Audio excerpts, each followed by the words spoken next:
Hi అండి. ఎలాగున్నారు అందరూ? ఏంటి కార్ షోరూమ్‌లో ఉన్నాం, కొత్త కారు కొంటున్నాడు అనుకుంటున్నారా? మనకంత సీన్ లేదండి.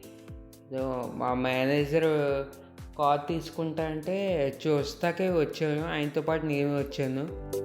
సో, సరదాగా కారు చూస్తున్నాం. అందులో ఈ కారు ఒకటి మంచి హైటు, వెయిటు గట్టిగా ఉందని చెప్పి సరదాగా ఈ కారు ఎక్కి లోపల అన్నీ చూస్తున్నాం. మనం ఎలాగో కొనలేం కదా! చూస్తాక ఏముంది ఖర్చు అవ్వదు కదా అని చెప్పి చూస్తున్నా. కారు చాలా బావుందండి.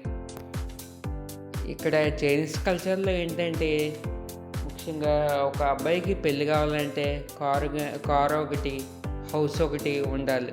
కారు, హౌసు లేకపోతే అమ్మాయిని ఇవ్వరు వీళ్ళు.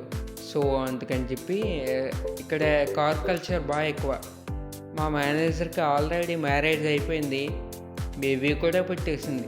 సో, ఫ్యామిలీ పెరిగింది కదా! ఇంకో కారు కూడా తీసుకుందాం అంటే వాళ్ళ మమ్మీ, డ్యాడీ అందరూ ఉంటకి కొంచెం పెద్ద కారు తీసుకుందాం అని చెప్పి అంటే వచ్చాం.